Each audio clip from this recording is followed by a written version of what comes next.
ডাকাত ডাকাতি করলে তাকে শাস্তি দেওয়া হয়, চোর চুরি করলে তাকে শাস্তি দেওয়া হয়, কিন্তু মুসলমান নাম ধারণ করে বড় জুলুম করে তাকে কেউ শাস্তি দেয় না।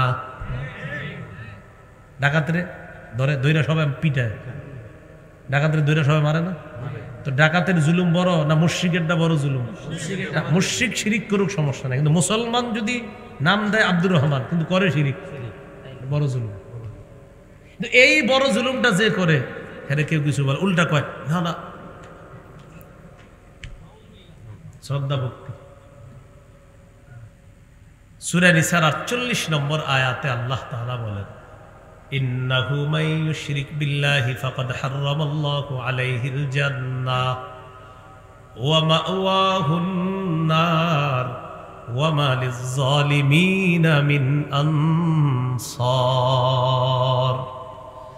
যারা আল্লাহর সাথে শিরিক করে আল্লাহ তাআলা বলেন ফাকাদ হারামাল্লাহু আলাইহিল জান্নাহ, আল্লাহ তার জন্য জান্নাত হারাম করে দেন। ওয়া মাওয়াহুন নার, তার ঠিকানা হলো জাহান্নাম।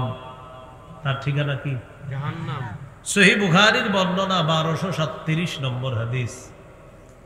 قال رسول الله صلى الله عليه وسلم আতানি জিবরিল ওয়া বাশশারানি আন্নাহু মান মাতা মিন উম্মাতিকা ওয়া হুয়া লা ইউশরিকু বিল্লাহি শাইআ দাখালাল জান্নাহ। জিবরিল আমিন আমার কাছে আসছে, আসার পর বললেন, হাবিব আপনি আপনার উম্মতকে সুসংবাদ জানায়া দেন, আপনার উম্মতের মধ্যে যারা শিরিক না করে মারা যাবে জানায়া দেন একদিন জান্নাতে প্রবেশ করবে। শিরিক করা যাবে না। বলেন আমার সাথে সবাই, গম পরিমাণ ঈমান। বলেন জব পরিমাণ ঈমান, সরিষা পরিমাণ ঈমান। এবার বাংলাটা আরেকটু বাড়াবেন, বলেন গম পরিমাণ খাঁটি ঈমান, জব পরিমাণ খাঁটি ঈমান, সরিষা পরিমাণ খাঁটি ঈমান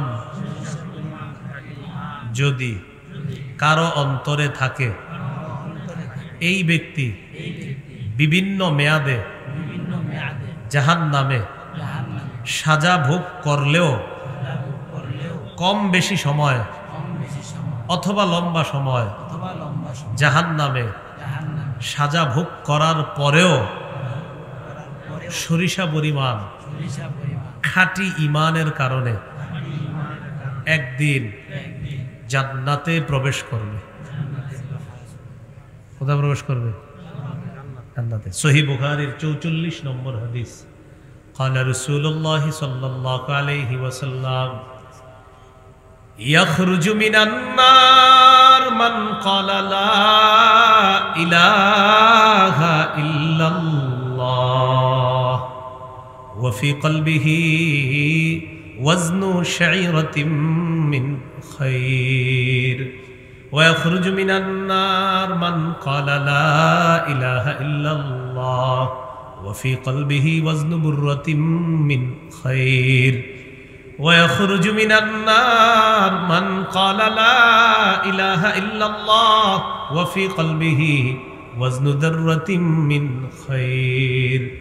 নবী বলেন কারো অন্তরের মধ্যে যদি গম পরিমাণ ঈমান থাকে, জব পরিমাণ ঈমান থাকে, সরিষার দানা পরিমাণ ঈমান থাকে, এই ব্যক্তি যদি ঈমান নিয়ে দুনিয়া থেকে বিদায় নেয়, লম্বা কম বেশি সময় জাহান্নামে যদি সাজা ভোগ করাও লাগে, বিভিন্ন অপরাধের কারণে জাহান্নামে যদি সাজা ভোগ করেও খাঁটি ঈমান থাকার কারণে আল্লাহ নবী বলেন ইয়াখরুজু, একদিন সে জাহান্নাম থেকে বের হয়ে জান্নাতের মেহমান হয়ে যাবে।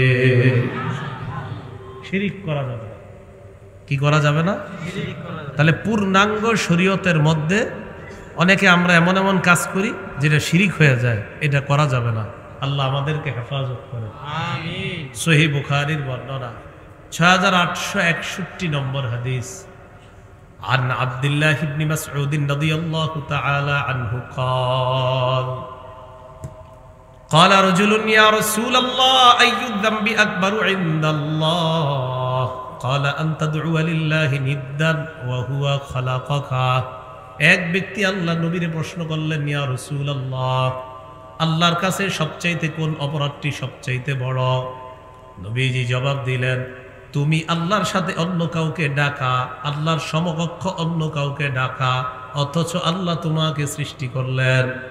মানুষ কত বোকার মতো গিয়ে বলে, আল্লাহ এই কবরের মধ্যে যিনি শুয়ে আছে তাকে তুমি মাফ করে দাও, আল্লাহ কবরওয়ালাকে তুমি জান্নাতবাসী বানায় দাও, আল্লাহ এই কবরের মানুষটা জান্নাতের আলা মাকাম দান করো।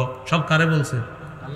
শেষে গিয়ে কয়, ও কবরওয়ালা, আমার ছেলে নাই, একটা ছেলের ব্যবস্থা করে দাও। এতক্ষণ কবরওয়ালার জন্য কারে বলছে? শেষে নিজের জন্য কারে কয়? চিন্তা করছেন? মানে কাজটা কিন্তু ঠিক ছিল এতক্ষণ। আল্লাহ মাফ করেন, আল্লাহ জান্নাত দেন, আল্লাহ উঁচা মাকাম দেন, আল্লাহ আমার উস্তাদ ছিলেন, তিনি আমার পীর ছিলেন, আমার শায়েখ ছিলেন, আল্লাহ তার মাকাম আরো বাড়ায় দেন, সবকিছু আল্লাহরে বলছে। শেষে গিয়া কয়, বাবা আমার স্ত্রীর 10 বছর সন্তান হয় না, এটা সন্তানের ব্যবস্থা করে দেন। কি হয়ে গেল বিষয়টা? এই তো, এটা শিরিক হয়ে গেল। আল্লাহ আমাদেরকে হেফাজত করেন। অথচ আল্লাহ তাআলা সূরা শুরার 49-50 নম্বর আয়াতে বলেন, লিল্লাহি মুলকুস সামাওয়াতি ওয়াল আরদ, আসমান জমিনের রাজত্ব আল্লাহর। ইয়াখলুকু মা ইয়াশা, আল্লাহ যা চান তা সৃষ্টি করেন। ইয়াহাবু লিমান ইয়াশাউ ইনাসা, আল্লাহ যাকে চান তাকে কন্যা সন্তান দান করেন। ওয়া ইয়াহাবু লিমান ইয়াশাউ যুকুর, যাকে চান তাকে ছেলে সন্তান দান করেন। আও ইউযাওয়িজুহুম যুকরানা ওয়া ইনাসা, যাকে চান তাকে ছেলেও দান করেন, মেয়েও দান করেন। ওয়াজআলু মান ইয়াশাউ আকিমা, যাকে চান তাকে ছেলেও দেন না, মেয়েও দেন না, ওই নারীটাকে বন্ধা রেখে দেন। এই ক্ষমতা কার? ছেলে মেয়ে দেয় কে ভাই? মেয়ে হতে থাকবে কার ক্ষমতা? ছেলেই হবে কার ক্ষমতা? ছেলেও হবে, মেয়ে হবে, ক্ষমতা কার? ছেলে মেয়ে কিচ্ছু হবে না, এই চাও কার? তো এই যে আমাদের ভুলগুলো এইভাবে হয়ে যায়, এই ভুলগুলার কারণে শিরিক হয়। আল্লাহ শিরিক থেকে আমাদেরকে হেফাজত করেন। তো নবীজির প্রশ্ন করলেন, সবচেয়ে বড় পাপ কোনটি? নবীজি বললেন, তুমি আল্লাহর সাথে অন্য কাউকে সমকক্ষ হিসাবে ডাকা, অথচ আল্লাহ তোমাকে সৃষ্টি করেছেন, সে আল্লাহর সাথে তুমি অন্য কাউকে ডাকা। আল্লাহ আমাদেরকে হেফাজত করেন।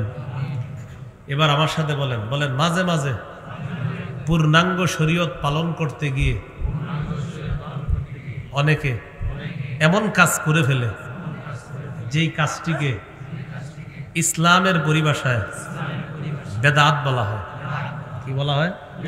কিছু কাজ হয় শিরিকের মতো, আবার কিছু হয় কিসের মতো? বেদাতের মতো। এখন কথা হলো, বেদাত জিনিসটা কি?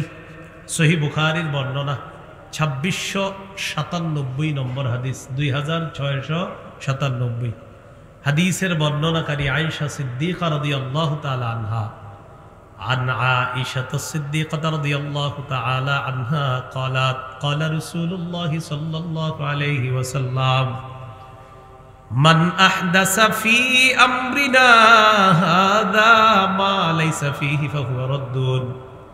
নবীজি বলেন, আমাদের এই পূর্ণাঙ্গ শরীয়তের মধ্যে কেউ যদি ইবাদতের নামে নতুন কোনো কিছু আবিষ্কার করে, এটা হলো বেদাত। আমাদের এই পূর্ণাঙ্গ শরীয়তের মধ্যে ইবাদতের নামে সওয়াবের আশায় যদি কেউ নতুন কোনো কিছু আবিষ্কার করে, এটার নাম হবে বেদাত। বেদাত প্রত্যাখ্যান করা হবে, বেদাত পরিত্যাজ্য, বেদাত পরিত্যাজ্য, বেদাত প্রত্যাখ্যান করা হবে। এবার একটা কঠিন প্রশ্ন, অনেকে বেদাত করে, কইরা আইসা হুজুরদেরকে বলে, হুজুর আপনারা খালি কোন এটা বেদাত, এটা বেদাত, এটা করলে তো আমার দিলে হিট আসে, চোখে পানি আসে। কি বলে? মানে ইমোশনাল হয়ে যায়, তখন চোখে কি আসে? পানি আসে। করে কি? বেদাত। ওই বেদাত করার পরে কি বলে? আমার চোখে কি আসে? এখন হুজুর কি করবে? আল্লাহ আপনি বেদাত করেন, আমার চোখে পানিও আসে। তো খতিব সাহেব বুদ্ধি করে কয়, আপনি মাশাআল্লাহ সুন্দর কথা বলছেন, বেদাত করলে আপনার চোখে পানি আসে, তো আমি কি বললে খুশি হবেন সেটা বলেন। তুমি বলতেছে বেদাত হইলে কি আর চোখে পানি আসতো? বুঝছেন? খতিব সাহেব এবার বুদ্ধি করে কয়, অনেক মানুষ আইসা কয় নাটক সিনেমা দেখলে এদেরও চোখে পানি আসে। নাটক সিনেমা দেখে অনেকে ইমোশনাল হয়ে যায়, চোখে কি আসে?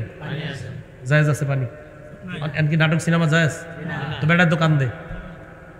একজনে নাটক সিনেমা দেখে কান্দতেছে, আইসা বলছে, ভাই আমার চোখের পানি আসে নাটক সিনেমা দেখলে। তো চোখে তো পানি আসছে, তো এখন কি আপনি ফতুয়া দিয়ে দিবেন জায়েজ? বোঝা গেল নাটক সিনেমা দেখা চোখে পানি আসলো, ওই নাটক সিনেমা হারাম। বেদাতগিরি কইরা চোখে পানি আসলো, বেদাত হারাম। বেদাত কি? হারাম। বেদাতের কোনো ঠিকানা এটা ইসলামের মধ্যে নাই। তাহলে এই জন্য এই জাতীয় প্রশ্ন আর ভবিষ্যতে কোনো আলেমরে বলবেন না যে হুজুর আপনারা কোন বেদাত, কিন্তু এটা করলে একটা দিলে হিট আসে, মায়া আসে, ইমোশনাল হয়ে চোখের পানি আসে। পাশে দিয়ে একজন এসে বলবে ভাই আমি ওই সিনেমাটা দেখলো, আমার ইমোশনাল হয়ে একটা হিট এসে চোখে পানি এসে যায়, টেনশনে পড়ে যাবেন বিষয়টা। এই জন্য সিনেমাও হারাম, নাটকও হারাম, বেদাতও হারাম। সিনেমা নাটকের স্থান যেমন ইসলামে নাই, বেদাতের স্থানও ইসলামে নাই। বুঝে শুনে ঠিক বলছেন তো? আল্লাহ বুঝার তৌফিক দান।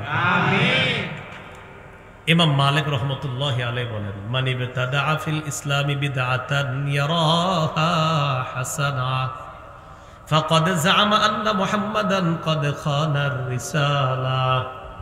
কেউ যদি ইসলামের মধ্যে বেদাত করার পর এটাকে উত্তম মনে করে, বেদাত করার পর এটাকে উত্তম মনে করে, ওই ব্যক্তি কেমন যেন বলতে চায় মুহাম্মদ সাল্লাল্লাহু আলাইহি ওয়াসাল্লাম তার দায়িত্ব পালনে ত্রুটি করে গেছে, এখন সে আসছে এটারে পূর্ণ করতে।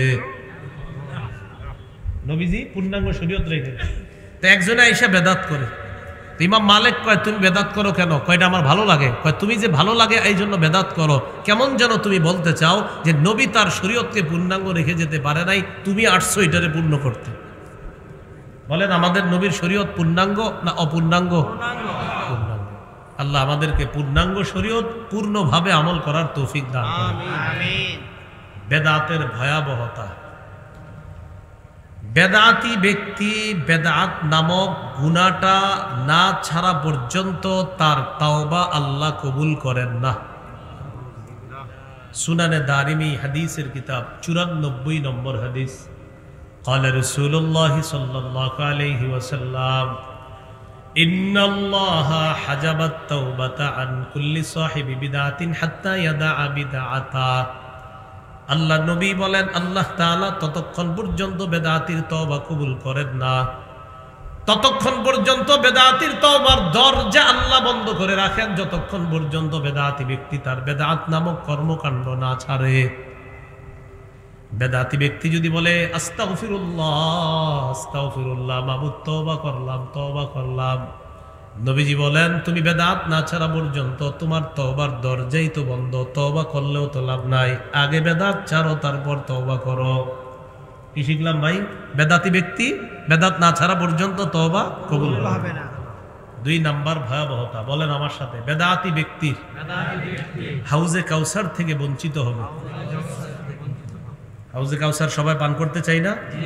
আপনাদের সবার সাথে একসাথে পান করতে চাই ইনশাআল্লাহ। তাই হাত তুলেই বলেন বেদাতি ব্যক্তি কি থেকে বঞ্চিত? হাউজে কাউসার পানি পান করা থেকে। আল্লাহ যেন আমাদেরকে বঞ্চিত না করেন, আমিন। সহিহ বুখারীর বর্ণনা 6583 নম্বর হাদিস, 6584, এই 2 হাদিস মিলিয়ে একটি হাদিস বলি শুনেন। قال رسول الله صلى الله عليه وسلم انا فرطكم على الحوض। আল্লাহ নবী বলেন কিয়ামতের ময়দানে আমি আগে আগে হাউজে কাউসারের পারে চলে যাব তোমাদেরকে পানি পান করানোর জন্য। মান মাররা আলাইয়া শারিবা ওয়া মান শারিবা লাম ইয়াজমা আবাদা।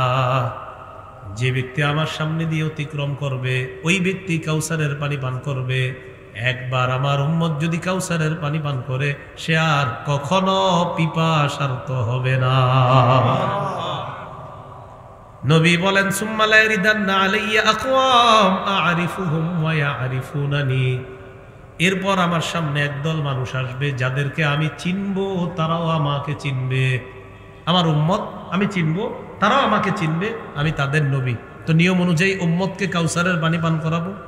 যেই মাত্র আমার সামনে আসবে পানি পান করাবো, ইউহালু বাইনি ওয়া বাইনাহুম, হঠাৎ দেখবো আমার মাঝে আর তাদের মাঝে মাঝখানে একটা প্রতিবন্ধকতা সৃষ্টি করা হয়েছে, একটা আড়াল দেওয়া হয়েছে। আমি আল্লাহকে বলবো ইয়া রাব্বি ইন্নাহুম মিন্নি, আল্লাহ এরা তো আমার উম্মত, আমি আমার উম্মতকে কাউসারের পানি পান করাবো। আল্লাহর পক্ষ থেকে জবাব দেওয়া হবে ইন্নাকা লা তাদরি মা আহদাসু বা'দাক। নবী আপনি জানেন না দুনিয়া থেকে বিদায় নিয়ে চলে আসার পর তারা ইসলামের মধ্যে নতুন নতুন কত ইবাদত চালু করছে আপনার জানা নাই। এরা সিজনে বেদাত করত, সাপ্তাহিক বেদাত করত, কেউ করত নিয়মিত বেদাত, কেউ করত সাপ্তাহিক জুমার পরে, আবার কেউ বাৎসরিক করত। কি করত? এটা বাৎসরিক সিজন চলতেছে। কি সিজন? বাৎসরিক সিজন। আমি কিন্তু বলি নেই, বলছি। অনেকে মনে মনে করতেছে আমারে কয় তো আপনি বেদাত করলে আপনার ওই আগের কথা, মানে মনে মনে ভাববে এটা মনে হয় আমি তো বেদাত করলে তো আপনি। আর যদি বলেন না আমি তো মাশাআল্লাহ বেদাত করি না, তো মাশাআল্লাহ আপনি তো না। বেদাতি ব্যক্তি বুঝে হেজে বেদাত করে, এই জন্য বেদাত করবেন না। সর্বশেষ আপনার আমি যতই বুঝাই আপনি বলবেন হুজুর আপনি বলতে থাকেন আমি আমারটা করব। সর্বশেষ এতটুকু বলতে পারি, মঞ্চে আসলে আপনার পায়ে ধরতে পারি, এই পায়ে পায়ে।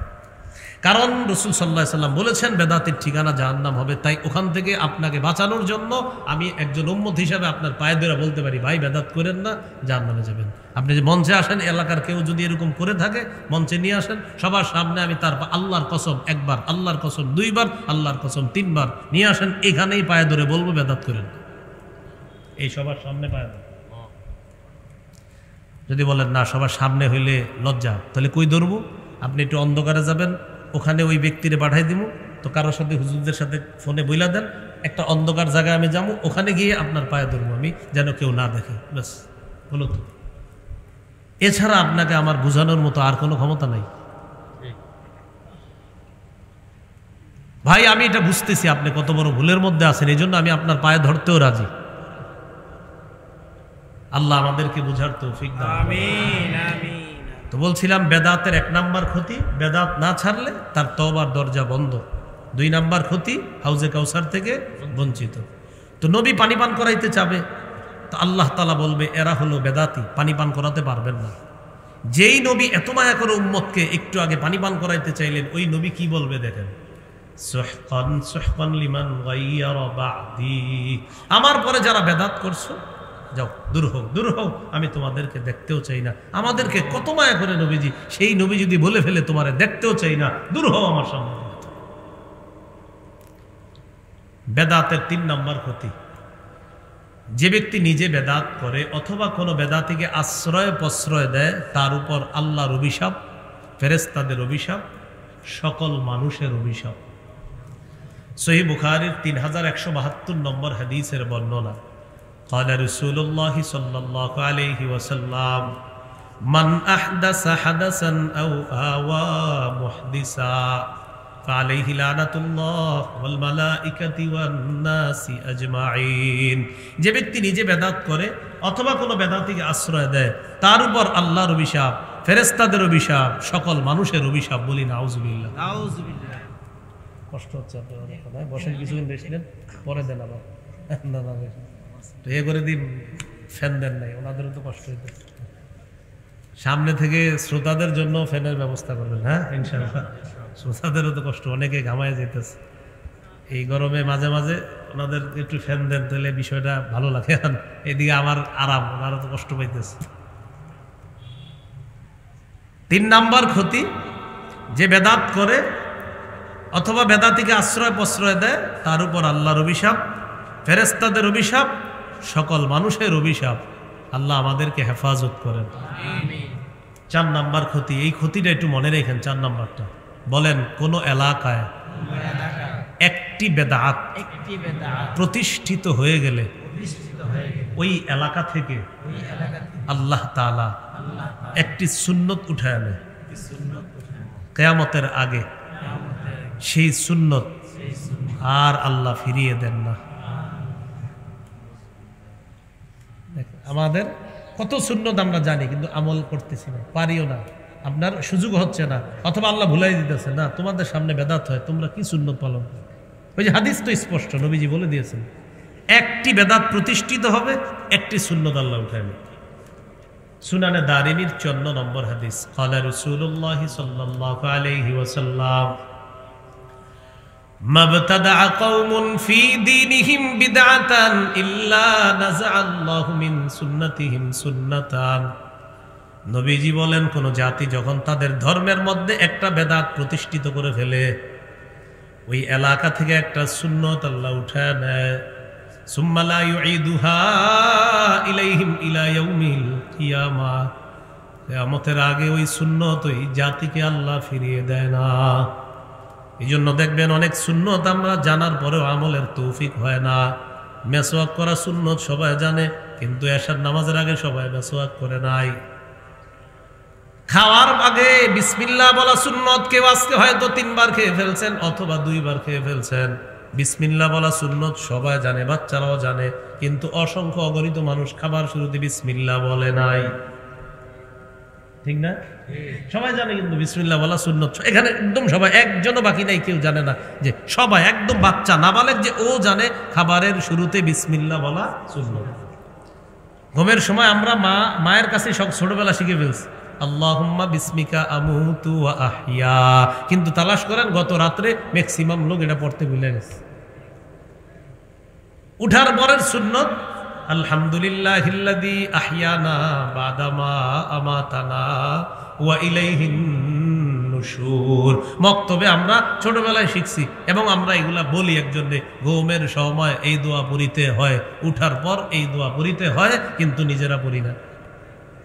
বুঝাইতে চাইলাম প্রিয় ভাইয়ারা, এটা কষ্টের বিষয়।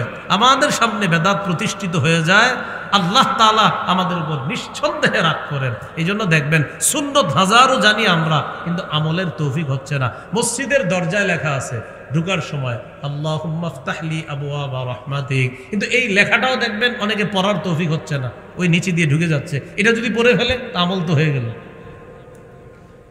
বের হওয়ার সময় দরজায় লেখা আল্লাহুম্মা ইন্নী আসআলুকা মিন ফাদলিক, তৌফিক হচ্ছে না। ওযুখানার মধ্যে লেখা ওযুর শুরুতে পড়তে হয় বিসমিল্লাহ আলহামদুলিল্লাহ, এই লেখাটা অনেকের চোখে পড়ে না, কেন? তৌফিক হচ্ছে না।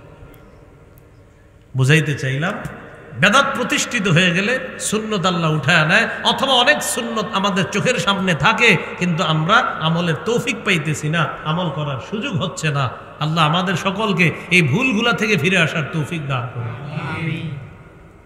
ইবনে মাজার বর্ণনা 2865 নম্বর হাদিস, ক্বালা রাসূলুল্লাহ সাল্লাল্লাহু আলাইহি ওয়াসাল্লাম, আল্লাহ নবী বলেন, ইন্নাহু সালিমিনকুম মিন বাদি রিজাল ইউতফিউনা সুন্নাতা ওয়া ইউহদিসুনা বিদআহ। নবীজি বলেন, আমার পর তোমাদের ধর্মীয় নেতা হবে এমন এমন মানুষ, তোমাদের সামনের এই চেয়ারগুলাতে এমন এমন মানুষ তোমরা বসায় দিবা, যে মানুষ হাজার হাজার মানুষের সামনে সুন্নত মিটায় দিবে, বেদাত প্রতিষ্ঠিত করবে, আর সামনের মানুষগুলা বলবে ঠিক ঠিক। কি বলবে? ঠিক ঠিক। মানে এখানে বসে এরকম হাজার হাজার মানুষের সামনে বলবে যে সুন্নত মিটায় দিবে, আর বেদাত প্রতিষ্ঠিত করে বলবে অমুকরা বলে এটা নাকি বেদাত। মানে বেদাতটা বইলা বলে অমুকরা বলে এটা নাকি বেদাত, বেদাতটা বইলা কি বলে অমুকরা বলে এটা নাকি কি। তখন কিভাবে দলিলগুলো দেয়? ভাই বলেন আপনার দাদা এটা করে নাই, বলেন তো আমাদের অমুক শাহ এটা করে নাই, অমুক এটা করে নাই, এগুলো দলিল দিচ্ছে। এগুলা কি দলিল? আমি আপনাদের সামনে এতক্ষণ কি এগুলো বলছি? নবী বলে দিয়েছেন তোমাদের ধর্মীয় নেতা এমন মানুষ হবে সরাসরি সুন্নত মিটায় দিবে, বেদাত জিন্দা করবে, বেদাত প্রতিষ্ঠিত করবে, এরকম তোমাদের ধর্মীয় নেতা হবে। এখন করণীয় কি এই জাতীয় মানুষ হইলে? আব্দুল্লাহ ইবনে মাসউদ রাদিয়াল্লাহু তাআলা আনহু বলেন, কাইফা বি ইন আদরাকতুহুম, হুজুর এই জাতীয় বেদাতি যদি পাই তাহলে কি করব? নবী জবাব দিয়ে দিলেন, লাইসা তাআতুন লিমান আসাল্লাহ, বেদাতি হলো আল্লাহর নাফরমান, আল্লাহর নাফরমানের কোনো আনুগত্য করা যাবে না, আল্লাহর নাফরমানের কোনো আনুগত্য করা যাবে না। এনা আপনাদেরও একটা বদভ্যাস আছে, কিছু এলাকায় কিছু বেদাত আসলে, বেদাতি আসলে হেরে দেখতে কিছু ভালো মানুষও যায়। মনে করেন আসছে এমন একজন যে নাচবে, জানে যে নাচানাচি করবে, গাইবে, তো কি করে আমাদের মাদ্রাসা ছেলেগুলাও যায় দেখতে। হ্যাঁ, অনেকে যায়। আপনার এই জায়গায় যারা এরকম দেখাসি না কি হয়, তো আপনি কেন যান? এই দেখাসি না কি হয় করতে গিয়ে তো আপনি দল ভারী করলেন, দেখাসি না কি হয় করতে গিয়ে আপনি দল কি করলেন? ভারী করলেন। এখন আবার অনেকের মনে আসছে, কারে কইল কথাটা, যে নাচে তারে। মাহফিল কি নাচার জিনিস? তো আপনি মাহফিলে নাচবেন কেন? আল্লাহ আমাদেরকে হেফাজত করেন। এই গেল 4 নাম্বার ক্ষতি। 5 নাম্বার, বেদাতির ঠিকানা জাহান্নাম। বলেন বেদাতির ঠিকানা কি?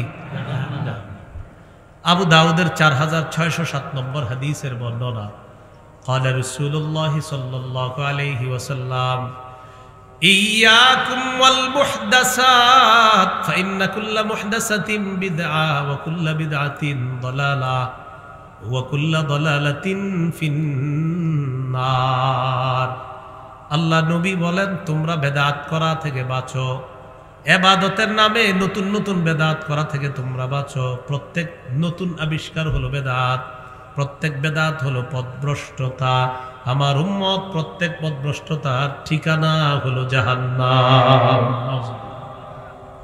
এখন গুরুত্বপূর্ণ একটা আলোচনা করব এটার আগে আমার সাথে কিছুক্ষণ একটু পড়াশোনা করেন বলেন আমরা কোন আল্লাহর ওলির বিরোধী না আমরা কোন ওলির কবরের বিরোধী না তবে কোন ওলির কবরকে কেন্দ্র করে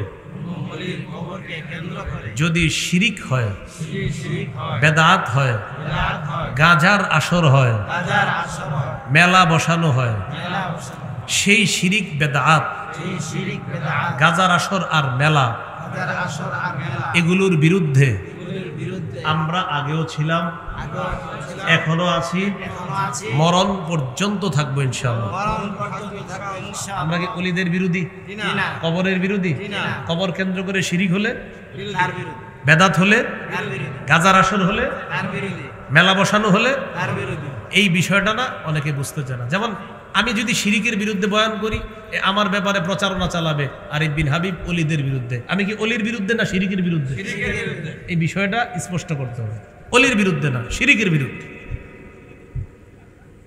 এটা কেন বলা নিলাম কারণ এখন আমি যে ওয়াজটা করবো এটা হলো কবর কেন্দ্রিক ওয়াজ কি কেন্দ্রিক ওয়াজ কবর কেন্দ্রিক কিছু বাড়াবাড়ি হয় আমাদের আবার মূল কথায় আসতে হবে রবি কি দিন রেখে গেছে পূর্ণাঙ্গ না অপূর্ণাঙ্গ এই পূর্ণাঙ্গ দিনের মধ্যে আছে কবর জিয়ারত করা সুন্নত কবর জিয়ারত করা কি সুন্নাত এই কবরকে কেন্দ্র করে কিছু বাড়াবাড়ি এমন বেদাত আছে যেটা শিরিক পর্যন্ত পৌঁছায় এই জাতীয় কিছু বিষয় আমরা জানি সহিহ বুখারীর বর্ণনা 427 নম্বর হাদিস হাদিসের বর্ণনাকারী আয়েশা সিদ্দিকা রাদিয়াল্লাহু তাআলা আনহা عن عائشة الصديقة رضي الله تعالى عنها أن أم حبيبة وأم سلمة رضي الله تعالى عنهما ذكرتا كنيسة رأيناها بالحبشة فيها تصاوير দেখেন আম্মা জান উম্মে হাবিবা উম্মে সালামা হাবশায় গেছে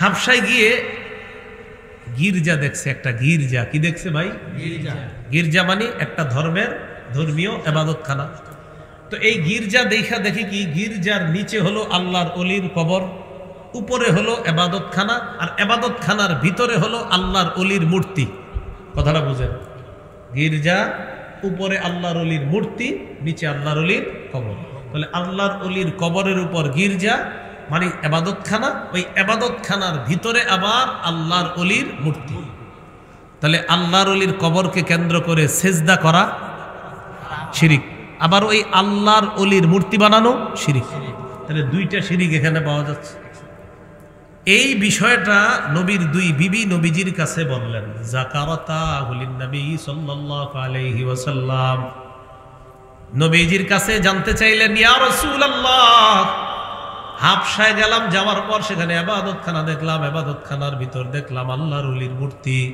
আর ইবাদতখানার নিচে আল্লাহর ওলির কবর ব্যাপারটা বুঝতে পারলাম না নবীজি বললেন উলাইকা ইযা কানা ফীহিমুর রাজুলুস সালিহু ফামাতা বানাউ আলা কবরিহি মসজিদা এরা হলো এই সমস্ত মানুষ যাদের মাঝে কোনো ভালো মানুষ যখন মারা গেছে মারা যাওয়ার পর তাকে তারা কবর দেয় কবর দেওয়ার পর তার কবরের উপর তারা একটা সিজদার স্থান বানায় আওয়াজ দিয়ে বলি নাউজুবিল্লাহ নিচে কার কবর ওলির উপরে সিজদার স্থান ওয়াসাওয়ারু ফীহি তিলকা সুওয়ার ওই সিজদার স্থানের মধ্যে ওই আল্লাহর ওলির মূর্তি বসায় দেয় নবীজি বলেন উলাইকা শিরারুল খালকি ইনদাল্লাহি ইয়াউমাল কিয়ামা কিয়ামতের ময়দানে তারাই হলো আল্লাহর কাছে সবচেয়ে নিকৃষ্ট জাতি বলি নাউজুবিল্লাহ যে মূর্তি বানায় নিকৃষ্ট জাতি।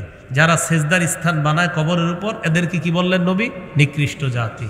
তাহলে মূর্তি এগুলা শিরিক, এটি ইসলামের মধ্যে না। হ্যাঁ, অন্য ধর্মে যারা মূর্তি পূজা করে সেটা তাদের ধর্মীয় ব্যাপার, তো মুসলমান তাদের ধর্মের মধ্যে মূর্তি রাখতে পারে না, কারো মূর্তি বানাতে পারে না, কারো মূর্তি বানাতে পারে না। এই জন্য আল্লাহ তাআলার কি বিধান, হুজুররা আন্দোলন করছিল একটার জন্য, আল্লাহ তাআলা 90 ভাগ ব্যবস্থা করে, 90 ভাগ আল্লাহ তাআলা ব্যবস্থা করে দিয়েছে। আর যেগুলো আছে ইনশাল্লাহ এগুলাও ওই নীতি নির্ধারক যারা, তাদেরকে বুঝিয়ে শুনিয়ে বুঝাইতে হবে যে এই মুসলমানদের মূর্তি থাকা এটা বেবরকতির লক্ষণ, এটা বরকত উঠে যাওয়ার লক্ষণ। এই জন্য মুসলমান যারা আছি আমাদের মূর্তি থাকতে পারে না। হ্যাঁ, অন্য ধর্ম হিন্দু যারা আছে তাদের মূর্তিটা তাদের ধর্মীয় ব্যাপার, কিন্তু ইসলাম ধর্মের মধ্যে কারো মূর্তি থাকতে পারে না। তাহলে এখানে দুইটা শিরিকের গন্ধ, একটা গেল সেজদার স্থান বানাইছে, আর একটা মূর্তি। নবী বললেন এরা সবচেয়ে নিকৃষ্ট জাতি। এখন আমি আপনাদের কাছে জানতে চাই, কবর কেন্দ্র করে সেজদার স্থান বাংলাদেশে না থাকলেও পৃথিবীতে আছে না?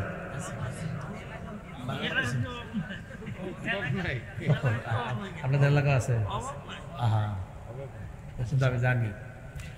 তো এখন শোনেন, রাসূলুল্লাহ সাল্লাল্লাহু আলাইহি সাল্লাম বলেন এরা হলো সবচেয়ে নিকৃষ্ট জাতি।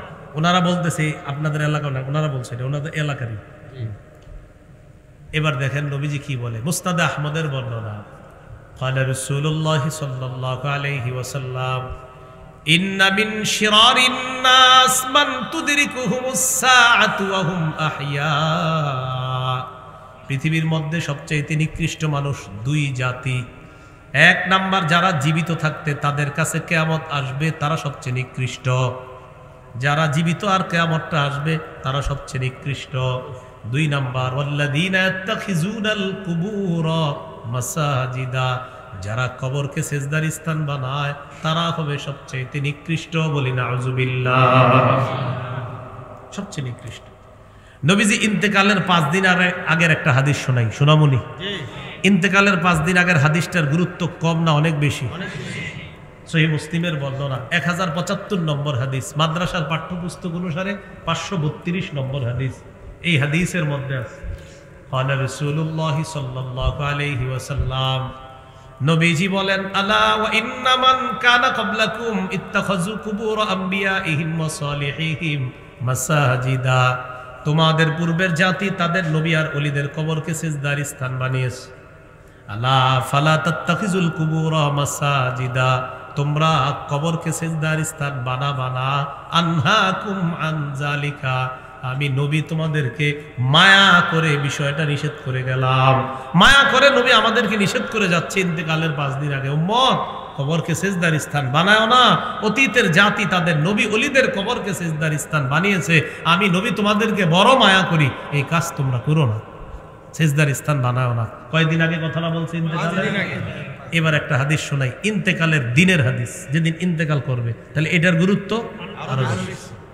সহিহ বুখারীর বর্ণনা 435 নম্বর হাদিস, লাম্মা নুজিলা বিরাসূলিল্লাহি সাল্লাল্লাহু আলাইহি ওয়াসাল্লাম, যেদিন নবীজি ইন্তেকাল করবে মুমূর্ষু অবস্থা,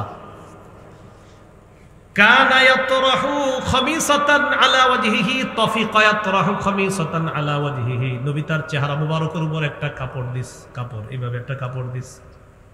যেদিন ইন্তেকাল করবে সেদিন তার চেহারা মুবারকের উপর একটা কাপড় দিস। ফাইদা তাম্মা, যখন নবীর প্রাণটা বের হবে অবস্থা, কাশাফাহা আন ওয়াজহিহি, চেহারা থেকে কাপড়টা সরায়া ফেলছে। ইন্তেকাল করার দিন কাপড় দিছে, যখন প্রাণটা বের হবে কাপড়টা সরিয়ে ফেলবে। কাপড় সরানোর পর বললেন, লানাতুল্লাহি আলাল ইয়াহুদি ওয়ান নাসারা ইত্তাখাযু কুবুর আমবিয়াইহিম মাসাজিদা ইউহাদ্দিরু মা সানাউ। নবীজি বললেন, ইহুদিদের উপর আল্লাহর অভিশাপ, খ্রিস্টানদের উপর আল্লাহর অভিশাপ, তারা তাদের নবীদের কবরগুলা সিজদার স্থান বানিয়েছে। সতর্ক করে দিচ্ছে, উম্মত আমার কবরকে সিজদার স্থান বানায়। তাহলে 5 দিন আগে নিষেধ করলেন, ইন্তেকালের দিনও নিষেধ করলেন, তাহলে বিষয়টার গুরুত্ব কম না অনেক বেশি? এই জন্য প্রিয় ভাইয়ারা, কবর কেন্দ্রিক সেজদা আল্লাহ রাসূল নিষেধ করছেন। সেজদা দিতে হয় শুধু কাকে? আল্লাহ। আল্লাহ কথাগুলা বুঝার তৌফিক দান করেন। এবার আমার সাথে বলেন, কবরকে কেন্দ্র করে মেলা বসানো নিষেধ। সবাই বলেন দলিল, বলেন দলিল। আবু দাউদের 2042 নম্বর হাদিস। কবর কেন্দ্র করে কি বলানো নিষেধ, কি বসানো নিষেধ? দলিল আবু দাউদের 2042 নম্বর। قال رسول الله صلى الله عليه وسلم لا تجعلوا بيوتكم قبورا ولا تجعلوا قبري عيدا। তোমরা তোমাদের ঘরগুলাকে কবর বানাও না। যেই ঘরের মধ্যে কোরআন তেলাওয়াত হবে না, যেই ঘরের মধ্যে জিকির হয় না, তাসবিহ হয় না, আল্লাহর নাম উচ্চারণ হয় না, ওই ঘরটা কবরের মতো হয়ে যায়। নবী বললেন তোমরা তোমাদের ঘরগুলাকে কবর বানাও না। এরপর বললেন ওয়ালা তাজআলু কবরি ঈদা, আমার কবরকে কেন্দ্র করে মেলা বসাবা না, উৎসব বসাবা না। আমার কবরকে কেন্দ্র করে মেলা বসাবা না, উৎসব করবা না। আমাকে যদি মোহাব্বত করতে চাও সাল্লু আলাইয়া, বেশি বেশি আমার উপর দুরূদ পড়বা। ফাইন্না সালাতাকুম তাবলুগুনি হাইসু কুনতুম, তোমরা যখনই দুরূদ পড়ো যেখানেই থাকো, তোমরা বিবারিয়া থাকো আর বাংলাদেশের যেখানে থাকো, সারা পৃথিবীর যেখানে থাকো, দুরূদ পড়া মাত্রই তাবলুগুনি, আমি নবীর কাছে পৌঁছে যায়। সাথে সাথে কার কাছে পৌঁছে যায়? আমার কাছে। পড়েন পড়েন সাল্লাল্লাহু আলাইহি ওয়াসাল্লাম, সাল্লাল্লাহু আলাইহি ওয়াসাল্লাম, সাল্লাল্লাহু আলাইহি ওয়াসাল্লাম, সাল্লাল্লাহু আলাইহি ওয়াসাল্লাম। পড়েন আর দিলে দিলে স্মরণ করেন যে এই মুহূর্তেই এটা নবীর কাছে পৌঁছতেছে। সাল্লাল্লাহু আলাইহি ওয়াসাল্লাম, সাল্লাল্লাহু আলাইহি ওয়াসাল্লাম। যতবার পড়ছি আমরা ঠিক ততবার সাথে সাথে নবীজির কাছে পৌঁছে গেছে। সুবহানাল্লাহ। এরকম সুন্দর আমল থাইকা কেন বলেন বেদাত করবো, কেন শিরিক করবো? মানুষ জান্নাতে যাওয়ার রাস্তাকে কেন আপনার কঠিন বানায় ফেলবে? কত সুন্দর নবীজি দিক নির্দেশনা দিয়ে দিচ্ছে। টাকা পয়সা থাকলে হজ করবা, টাকা পয়সা থাকলে জাকাত দিবা। যদি টাকা পয়সা না থাকে তত হজও পারবা না, জাকাতও দিতে পারবা না। উম্মত শোনো, সল্লু খমসাকুম, 5 ওয়াক্ত নামাজ পড়বা ঠিক মতো। সুমু শাহরাকুম, রমজানের রোজা তো মাফ নাই, রোজাটা রাখবা। আর বাকি যে দুইটা বললাম নবীজি বলতেছে, টাকা থাকলে হজে যাবা, টাকা থাকলে জাকাত দিবা, না থাকলে তো কিছু করার নাই। নামাজটা ঠিক মতো পড়ো, রোজাটা ঠিক মতো রাখো, হালাল খাদ্য খাও, মরো, জান্নাতে প্রবেশ করো। না আপনি এটারে কঠিন বানাইতে হবে, এইভাবে না সেভাবে, অমুকভাবে তমুকভাবে। কি হয়েছে? হুজুর আমার আমল হলো পানিতে আধা ঘন্টা দাঁড়ায় থাকতে হবে, মানে এরকম একটা কথার কথা কি? আপনার আমল কি? আমার আমল দিছে পানিতে আধা ঘন্টা খাড়ায় থাকতে হবে, মানে উদ্ভট যত কাজ কাম। তো বলছিলাম সহজ বিষয়গুলা কঠিন বানাবো না। এবার আমার সাথে বলেন, কবরের উপর বসা যাবে না, কবর সামনে রেখে নামাজ পড়া যাবে না। আবু দাউদের বর্ণনা 3229 নম্বর হাদিস। ক্বালা রাসূলুল্লাহি সাল্লাল্লাহু আলাইহি ওয়াসাল্লাম লা তাজলিসু আলাল কুবুরি ওয়া লা তুসাল্লু ইলাইহা। নবীজি সাল্লাল্লাহু আলাইহি ওয়াসাল্লাম বলেন, তোমরা কবরের উপর বসবা না, কবর সামনে রেখে তোমরা নামাজ পড়বা না। মসজিদের মাঝখানে মনে করেন কবর, কবরের ওই সামনে হলো কয়েক কাতার, পিছনে কয়েক কাতার, এইভাবে মাঝখানে আপনি কোনো কবর রাইখা নামাজ পড়া, এটা ঠিক না, এটা অন্যায়। বলতে চাইলাম কোনো ধরনের বেদাত আমরা করব না, কোনো ধরনের শিরকি কর্মকাণ্ডে আমরা লিপ্ত হব না। বলেন ইনশাআল্লাহ। রাজি আছি তো সবাই ইনশাআল্লাহ? তা নবীজি আমাদের কাছে শরীয়ত রেখে গেছে পূর্ণাঙ্গ না অপূর্ণাঙ্গ? পূর্ণাঙ্গ শরীয়তের মধ্যে কিছু কাজ শিরিক হয়ে যায়, কিছু কাজ বেদাত হয়ে যায়, এগুলো আমরা করব না। ঠিক আছে তো ইনশাআল্লাহ? পবিত্র কোরআনের সূরাতুল হাশরের 7 নম্বর আয়াতে কারিমার অংশ বিশেষ তেলাওয়াত করলাম। আয়াতে আল্লাহ তাআলা বলেন, ওয়ামা আতাকুমুর রাসূলু ফাখুযুহু ওয়ামা নাহাকুম আনহু ফান্তাহু। রাসূলুল্লাহ সাল্লাল্লাহু আলাইহি সাল্লাম তোমাদেরকে যা দেন তা গ্রহণ করো, যা থেকে নিষেধ করেন তা থেকে বিরত থাকো। ওয়াত্তাকুল্লাহ, তোমরা আল্লাহ তাআলাকে ভয় করো। ইন্নাল্লাহা শাদীদুল ইকাব। নিশ্চয় আল্লাহ তাআলা কঠিন শাস্তি দাতা। হাদিসের মধ্যে রাসূলুল্লাহ সাল্লাল্লাহু আলাইহি সাল্লাম বলেন, মা তারাকতু শাইআন মিম্মা আমারাকুমুল্লাহ ইল্লা ওয়াকাদ আমারতুকুম বিহি। আল্লাহ তাআলা তোমাদেরকে যত আদেশ করেছেন এমন কোনো আদেশ বাকি নাই যা আমি তোমাদেরকে আদেশ করি নাই, একটা আদেশও আমি তোমাদের কাছে পৌঁছাইতে বাদ রাখি নাই। আল্লাহর সবগুলা আদেশ তোমাদেরকে পুঙ্খানুপুঙ্খানুভাবে আমি নবী পৌঁছে দিয়েছি। ওয়ালা তারাকতু শাইআন মিম্মা নাহাকুমুল্লাহু আন ইল্লা ওয়াকাদ নাহাইতুকুম আন। আল্লাহ তাআলা তোমাদেরকে যত নিষেধ করেছেন একটা নিষেধও তোমাদের কাছে পৌঁছাইতে আমি বাদ রাখি নাই। আল্লাহর সমস্ত নিষেধাজ্ঞাগুলো আমি নবী তোমাদের কাছে যথাযথভাবে পৌঁছে দিয়েছি। তাহলে আদেশ নিষেধ সব পৌঁছে দিয়েছে। এই সবগুলা মিলিয়ে আল্লাহ তাআলা আমাদের নবীকে একটা শরীয়ত দিয়েছেন আমাদের জন্য। এটার নাম হলো পূর্ণাঙ্গ শরীয়ত। বলেন তো কি শরীয়ত? সূরাতুল মাইদার ৩ নম্বর আয়াতে আল্লাহ তাআলা বলেন, আল-ইয়াওমা আকমালতু লাকুম দীনাকুম।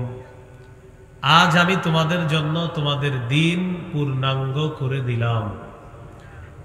তাহলে নবী আমাদের কাছে যে দিন রেখে গিয়েছেন এটা কি? সবাই বলেন এটা কি দিন? এখন এই পূর্ণাঙ্গ দিনের উপর চলার জন্য সবাই চেষ্টা করতে রাজি আছেন ইনশাআল্লাহ? কি দিন? পূর্ণাঙ্গ দিন। পূর্ণাঙ্গ দিনে চলবো কিভাবে? নবীর অনুসরণ করতে হবে, নবীর নাফরমানি করা যাবে না। সহিহ বুখারীর বর্ণনা ৭২৮০ নম্বর হাদিস, قال رسول الله صلى الله عليه وسلم كل أمتي يدخلون الجنة إلا من أبى। রাসূলুল্লাহ সাল্লাল্লাহু আলাইহি সাল্লাম বলেন, আমার উম্মতের সবাই জান্নাতে যাবে, শুধু তারা যাবে না যারা অস্বীকার করে। সাহাবীগণ প্রশ্ন করলেন, মাইয়া আবা ইয়া রাসূলুল্লাহ, হুজুর অস্বীকার কারা করে? ফাকালা রাসূলুল্লাহ সাল্লাল্লাহু আলাইহি ওয়াসাল্লাম, মান আতাআনি দাখালাল জান্নাতা ওয়া মান আসানি ফাকাদ আবা। যে আমার অনুসরণ করলো সে জান্নাতে প্রবেশ করলো, যে আমার নাফরমানি করলো সে অস্বীকার করলো, অস্বীকারীর ঠিকানা জাহান্নাম। সহিহ বুখারীর ৭২৮১ নম্বর হাদিসের বর্ণনা, عن جابر بن عبد الله رضي الله تعالى عنهما قال جاءت ملائكة إلى النبي صلى الله عليه وسلم। জাবের রাদিয়াল্লাহু তাআলা আনহুর বর্ণনা, একদল ফেরেশতা রাসূলুল্লাহ সাল্লাল্লাহু আলাইহি সাল্লামের কাছে আসলেন। যেই ফেরেশতারা নবীজি সাল্লাল্লাহু আলাইহি সাল্লামের কাছে আসলেন ওই সময় নবীজি সাল্লাল্লাহু আলাইহি সাল্লাম ঘুমিয়েছিলেন। তো ঘুমের অবস্থায় ফেরেশতারা নবীর চারপাশে, ফাকালা বা'দুহুম ইন্নাহু নাইম। এক ফেরেশতা বললেন তিনি তো ঘুমায়। ওয়াকালা বা'দুহুম ইন্নাল আইনা নাইমা ওয়াল কলবা ইয়াকযান। আরেক ফেরেশতা বললেন তার চোখ ঘুমায় কিন্তু অন্তর জাগ্রত, অন্তর ঘুমায় না।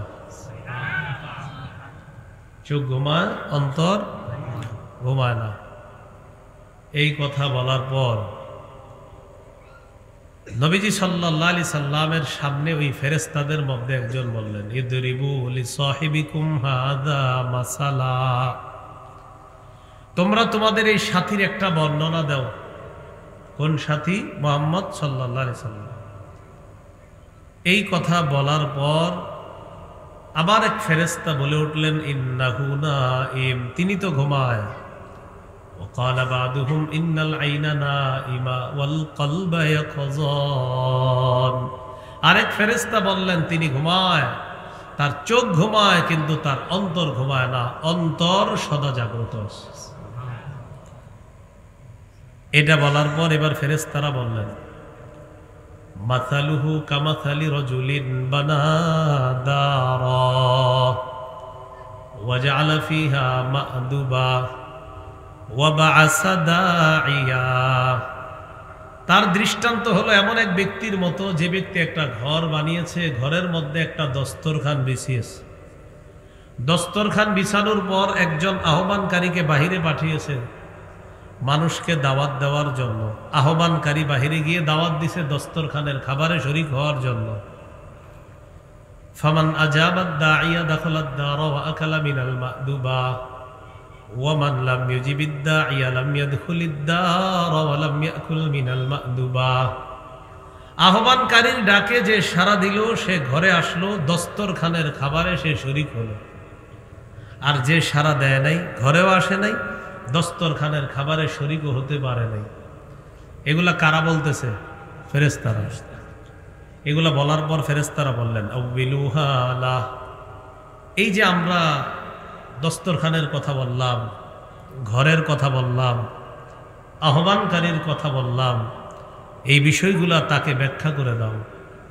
ক্বালা বা'দুহুম ইন্নাল আইনা না ইন্নাহু নাইম, এক ফেরেশতা বললেন তিনি তো ঘুমায়, ব্যাখ্যা করলে কি তিনি শুনবে? আরেক ফেরেশতা জবাব দিলেন ইন্নাল আইনা নাইমা ওয়াল কলবা ইয়াকযান, তার চোখ ঘুমায়, অন্তর জাগ্রত আছে, আমরা ব্যাখ্যা করলে সমস্যা নাই, তিনি শুনবে।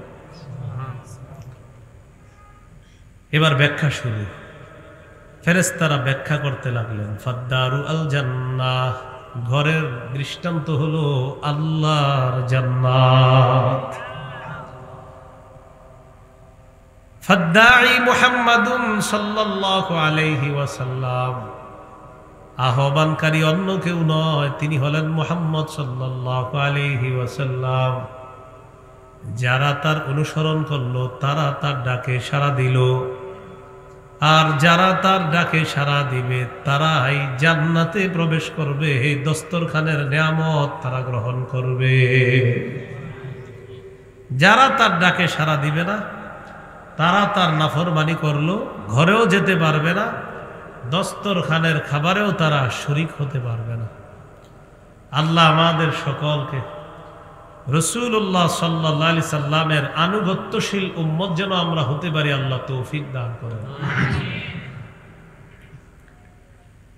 রাসূলুল্লাহ সাল্লাল্লাহু আলাইহি সাল্লাম আরেকটা দৃষ্টান্ত দিচ্ছেন নিজেই। সহিহ বুখারী ৭২৮৩ নম্বর হাদিস। নবীজি বলেন, আমার দৃষ্টান্ত আর আমাকে আল্লাহ তাআলা যে হেদায়েত দিয়ে পাঠিয়েছেন এটার দৃষ্টান্ত হলো এমন এক ব্যক্তির মতো, যে ব্যক্তি তার এলাকায় যায়, যাওয়ার পরে ওই এলাকায় গিয়ে বলে ইন্নামা আনান নাযীরুল উরয়ান, আমি তোমাদের কাছে স্পষ্ট একজন সতর্ককারী, আমি তোমাদেরকে সতর্ক করতেছি। ইন্নী রাআইতুল জাইশা বিআইনাইয়া, আমি অমুক জায়গায় সশস্ত্র বাহিনী দেখে আসলাম। ফান্নাজা, তাড়াতাড়ি সবাই নিরাপদ জায়গায় চলে যাও, অন্যথায় তোমাদের উপর যে কোনো সময় তারা অতর্কিত হামলা চালাবে। আতাআহু তাইফাতুম মিনহুম, একদল তার কথা শুনছে, শোনার পর প্রয়োজনীয় সব কিছু নিয়ে তারা তাড়াতাড়ি নিরাপদ জায়গায় চলে যায়। ওয়াকাযাবাহু তাইফাতুম মিনহুম, আরেক দল তার কথা শুনে নাই, তার কথা অবিশ্বাস করছে। রাতের বেলা ঘরের মধ্যে নিরাপদে আরামে ঘুমায়। সাব্বাহাহুমুল জাইশ, সশস্ত্র বাহিনী তাদের উপর রাতের বেলা হঠাৎ হামলা চালায়। হামলা চালানোর পর মানুষগুলা মারা যায়। বলেন তো দুই দলের মধ্যে কারা সফল? যারা কথা শুনলো না শুনলো? যারা শুনছে তারা নিরাপদ, সঠিক জায়গায় চলে গেছে। এগুলা ফেরেশতারা বলতেছে। তার দৃষ্টান্ত হলো এমন, যারা তার কথা মানবে ওই মানুষগুলা নিরাপদ ঠিকানা, আল্লাহর জান্নাতের মেহমান হয়ে যাবে। আর যারা তার কথা মানবে না, মুহাম্মদ সাল্লাল্লাহু আলাইহি সাল্লামের কথা মানবে না যারা, তাদের ঠিকানা হবে জাহান্নাম। আল্লাহ আমাদের সকলকে নবীজির যেন পূর্ণ আনুগত্য আমরা করতে পারি, আল্লাহ তৌফিক দান করেন। রাসূলুল্লাহ সাল্লাল্লাহু আলাইহি সাল্লাম আমাদের কাছে পূর্ণাঙ্গ দিন রেখে গেলেন। এই দিন পালন করতে গিয়ে আমাদের কিছু ভুল ভ্রান্তির কারণে কিছু ভুল হয়ে যায় শিরিক, আর কিছু ভুল হয় বেদাত। বলেন তো কি বললাম? কিছু ভুলের নাম হয় কি শিরিক, কিছু ভুলের নাম হয় কি বেদাত।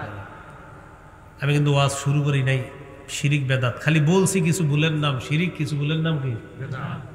অনেকে এই মুহূর্তে মনে মনে বলতেছে, মনে হয় আমারে কয়। কি কয়? মনে হয় আপনি বেদাতগিরি করলে তো আপনারই কই।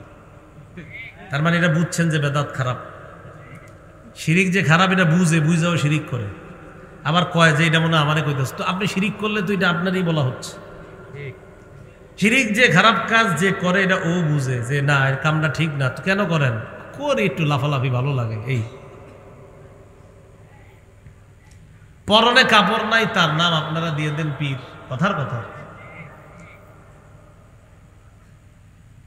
ছোটবেলায় বাচ্চাদের পরনে কাপড় না থাকলে ওরে কি বলা হয়? এখন আপনি কোনো পীরের নাম রাখলেন ল্যাংটা।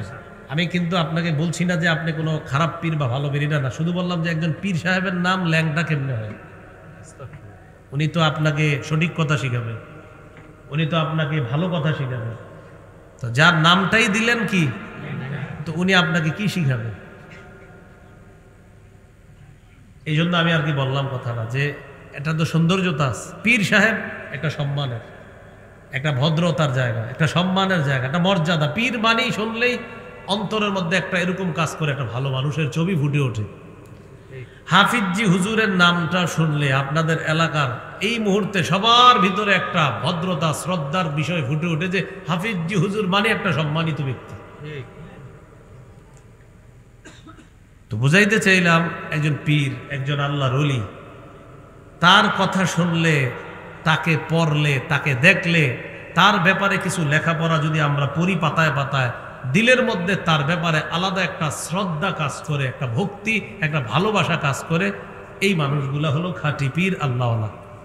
কিন্তু আপনি শুরুতে একজনে বললেন হুজুর আমার পীর সাহেব কিন্তু ল্যাংটা থাকে, তো এটা আপনি কেমন কথা বললেন? এটা আপনি একটু না শরীয়তে না জিজ্ঞাসা, আগে আকললি জিজ্ঞাসা করেন। শরীয়ত তো হারাম বলবেই, এবার আপনার কি মাথায় কি কিছু নাই ওটারে জিজ্ঞাসা করেন। শরীয়ত বলবে হারাম, কিন্তু একটু মাথায় তো আপনি জিজ্ঞাসা করবেন যে প্রিয় আকল তুমি কি বলো। আপনি নিজেরে বলবেন প্রিয় আকল তুমি কি বলো। তো বলছিলাম, পূর্ণাঙ্গ শরীয়ত পালন করতে গিয়ে আমাদের কিছু কর্ম, যে কর্মগুলা শিরিক পর্যন্ত পৌঁছে, আর কিছু কর্ম এটা বেদাত পর্যন্ত চলে যায়। শিরিক বড় জুলুম। বলেন শিরিক কি জুলুম? সূরা লুকমানের 13 নম্বর আয়াতে আল্লাহ বলেন, ওয়াইদ ক্বালা লুকমানু লিবনিহি ওয়া হুয়া ইয়াইযুহু ইয়া বুনাইয়া লা তুশরিক বিল্লাহ ইন্নাশ শিরকা লাযুলমুন আযীম। স্মরণ করুন ওই সময়কে লোকমান হাকিম যখন তার সন্তানকে বললেন, হে প্রিয় সন্তান, আল্লাহর সাথে শিরিক করো না, শিরিক সবচেয়ে বড় জুলুম, শিরিক মহা জুলুম। আমি তার গায়ে আঘাত করলাম, এটা জুলুম। আমি এই জায়গায় কারো গায়ে আঘাত করলাম, এটা জুলুম। এর চেয়ে বড় জুলুম শিরিক করা। আমি কারো টাকা পয়সা আত্মসাৎ করলাম, এটা জুলুম। ডাকাতি করলাম, এটা জুলুম। অন্যায় করলাম, এটা জুলুম। আল্লাহ আমাদের সকলকে যে কথাগুলা শুনলাম বললাম আমল করার তৌফিক দান করেন। আজকের আমার এই আলোচনাগুলো আপনারা যাদের কাছে মিম্বরের আমানত আমার কিতাবটা আছে, 2য় খণ্ডে 80 নম্বর পৃষ্ঠার পরে এই আলোচনাগুলো পেয়ে যাবেন। মিম্বরের আমানতের 2য় খণ্ডের আলোচনায় শিরিক, বেদাত, কুফর, তাওহীদ সম্পর্কে। তো 2য় খণ্ডটা যাদের সংগ্রহ আছে ওখানে দেখে নেবেন, যাদের সংগ্রহ নাই ওরা অনলাইন থেকে সংগ্রহ করে নিতে পারেন। 6 খণ্ডে কিতাবটা। 1ম খণ্ডে সন্তানের 64টা অধিকার, 2য় খণ্ড শিরিক, বেদাত, কুফর, 3য় খণ্ডে সুদ সম্পর্কে আলোচনা। সুদের কারবার না থাকলেও কিতাবটা একটু পড়েন, হ্যাঁ, 3য় খণ্ডটা। 4র্থ খণ্ড স্বামীর 24টা অধিকার, স্ত্রীর 19টা, পঞ্চম খণ্ডে লা ইলাহা ইল্লাল্লাহর ব্যাখ্যা, ষষ্ঠ খণ্ডে নামাজ সম্পর্কে আলোচনা। যাদের কিতাবটা প্রয়োজন অনলাইন থেকে নিয়ে নেবেন, এখানে গাড়িতেও মনে হয় আছে। যদি আমি যাওয়া পর্যন্ত গাড়িতে পান তাহলে গাড়ি থেকে সংগ্রহ করেন, গাড়িতে ওঠার পরে সুযোগ পাওয়া যাবে না। হ্যাঁ, আর সবার জন্য আমরা দোয়া করব, বিশেষ করে যুব সমাজ, প্রবাসী যারা আছি সবার জন্য দোয়া করব। মাহফিলটা যুব সমাজের উদ্দেশ্যে। যুবকরা চাইলে দেশ পরিবর্তন হয়ে যায়। কি পরিবর্তন হয়? যুবকরা চাইলে বেদাত এলাকা থেকে উঠে যেতে পারে, যুবকরা চাইলে শিরিক চলে যেতে পারে। এই জন্য যুবকরা আলেমদের সাথে মিলেমিশে আমরা সুন্নাহের প্রচার করব। আলহামদুলিল্লাহ রাব্বিল আলামিন ওয়াল আকিবাতু লিল মুত্তাকিন ওয়াস সালাতু ওয়াস সালামু আলা সাইয়্যিদিল আম্বিয়া ওয়াল মুরসালিন। হাফিজাহুল্লাহ তাআলা হযরতকে তিনার মূল্যবান তাকরীর পেশ করার জন্য সবিনয় অনুরোধ করছি। আলহামদুলিল্লাহ আলহামদুলিল্লাহি ওয়া কাফা ওয়া সালামুন আলা ইবাদিহিল্লাযীনা ইসতাফা। أما بعد فأعوذ بالله من الشيطان الرجيم. بسم الله الرحمن الرحيم. ما آتاكم الرسول فخذوه وما نهاكم عنه فانتهوا واتقوا الله إن الله شديد العقاب. وقال رسول الله صلى الله عليه وسلم ما تركت شيئا مما أمركم الله إلا وقد أمرتكم به ولا تركت شيئا مما نهاكم الله عنه إلا وقد نهيتكم عنه أو كما قال عليه الصلاة والسلام. اللهم صل على محمد وعلى محمد كما صليت على إبراهيم وعلى آل إبراهيم إنك حميد مجيد. اللهم بارك على محمد وعلى آل محمد كما باركت على إبراهيم وعلى آل إبراهيم إنك حميد مجيد. اللهم إني أعوذ بك من شر لساني ومن شر سمعي ومن شر بصري ومن شر مني. মেরকুটা যুব সমাজ ও প্রবাসীদের উদ্যোগে তাফসীরুল কোরআন মাহফিলের প্রধান অতিথি জনাব মাওলানা মেহেদি হাসান, সাবেক ভাইস চেয়ারম্যান উপজেলা পরিষদ নবীনগর, গুরুত্বপূর্ণ আলোচনা করেছেন হযরত মাওলানা মুফতি ইউসুফ বিন ইকবাল বিবারিয়া, মুফতি সাইদুর রহমান সাইদি ইব্রাহিমপুর। এতক্ষণ গুরুত্বপূর্ণ আলোচনা করছিলেন হযরত মাওলানা মুফতি দিন মোহাম্মদ আশরাফ দামাত বরকাতুহুমুল আলিয়া। উপস্থিত হযরত উলামায়ে কেরাম, মুসলমান ভাইরা, আল্লাহ তাআলার দরবারে শুকরিয়া আদায় করছি। আল্লাহ আমাদেরকে এই মাহফিলে উপস্থিত হওয়ার তৌফিক দান করেছেন বলে আলহামদুলিল্লাহ।